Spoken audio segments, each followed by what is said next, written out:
Chapter 21. As he looked up, Jesus saw the rich putting their gifts into the temple treasury. He also saw a poor widow put in 2 very small copper coins. "I tell you the truth," He said, "this poor widow has put in more than all the others. All these people gave their gifts out of their wealth, but she, out of her poverty, put in all she had to live on." Some of his disciples were remarking about how the temple was adorned with beautiful stones and with gifts dedicated to God. But Jesus said, "As for what you see here, the time will come when not one stone will be left on another. Every one of them will be thrown down." "Teacher," they asked. "when will these things happen, and what will be the sign that they are about to take place?" He replied, "Watch out that you are not deceived. For many will come in my name, claiming, 'I am he,' and 'the time is near.' Do not follow them. When you hear of wars and revolutions, do not be frightened. These things must happen first, but the end will not come right away. Then he said to them, Nation will rise against nation, and kingdom against kingdom. There will be great earthquakes, famines, and pestilences in various places, and fearful events and great signs from heaven. But before all this, they will lay hands on you and persecute you. They will deliver you to synagogues and prisons, and you will be brought before kings and governors, and all on account of my name. This will result in your being witnesses to them. But make up your mind not to worry beforehand how you will defend yourselves.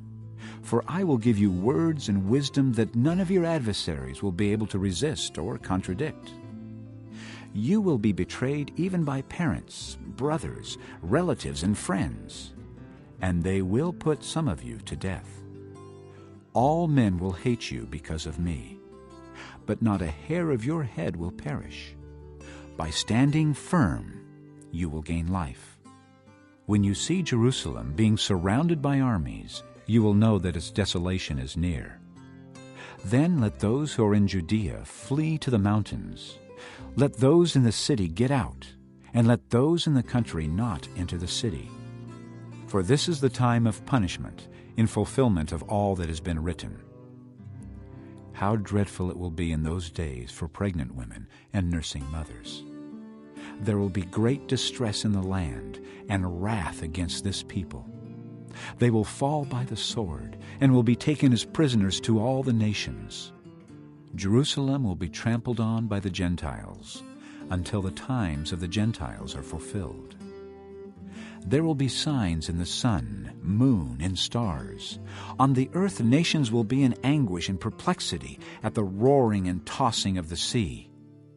Men will faint from terror, apprehensive of what is coming on the world, for the heavenly bodies will be shaken. At that time they will see the Son of Man coming in a cloud with power and great glory.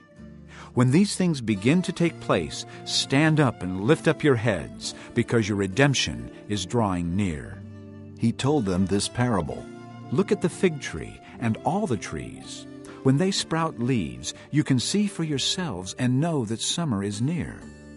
Even so, when you see these things happening, you know that the kingdom of God is near.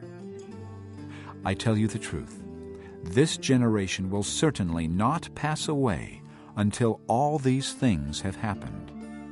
Heaven and earth will pass away, but my words will never pass away. Be careful, or your hearts will be weighed down with dissipation, drunkenness, and the anxieties of life, and that day will close on you unexpectedly like a trap.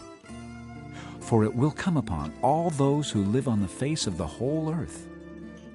Be always on the watch, and pray that you may be able to escape all that is about to happen, and that you may be able to stand before the Son of Man. Each day Jesus was teaching at the temple, and each evening he went out to spend the night on the hill called the Mount of Olives, and all the people came early in the morning to hear him at the temple. Chapter 21. As he looked up, Jesus saw the rich putting their gifts into the temple treasury. He also saw a poor widow put in 2 very small copper coins.